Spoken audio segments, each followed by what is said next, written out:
تعالوا نروح نشوف ملخص سريع لمباراة باوك وأولمبياكوس واللي شارك فيها عمرو وردة أساسي وقاد فريقه للفوز 2-0 عشان يرفع رصيده ل 46 نقطة في المركز الثاني. Εμισμά για τον Γουάρντα. Ο Αιγύπτιος παραφορεί πλάγιο τις κόντρες.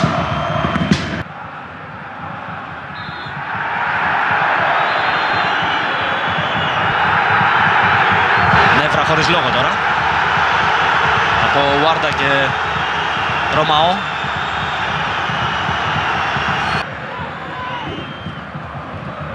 Ωραία, περνάει ο Σάχοφ και γυρίζει χαμηλά. Ο Γουάρντα out στο 35.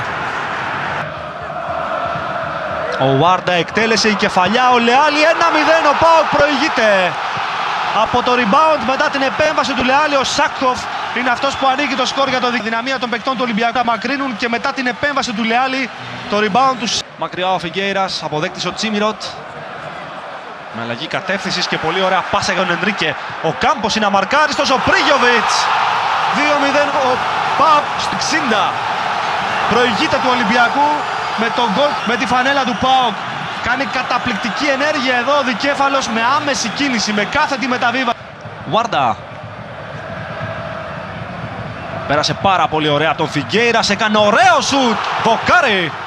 Καταπληκτική ενέργεια. Υπάρχει offside στη συνέχεια της φάσης. Και πρέπει να υπάρχει και στο δεύτερο των καθυστερήσεων. Γουάρντα σφραγίζει την πολύ καλή δική του παρουσία με μια καταπληκτική ενέργεια. Θυμηθείτε, παίζει τραυματίας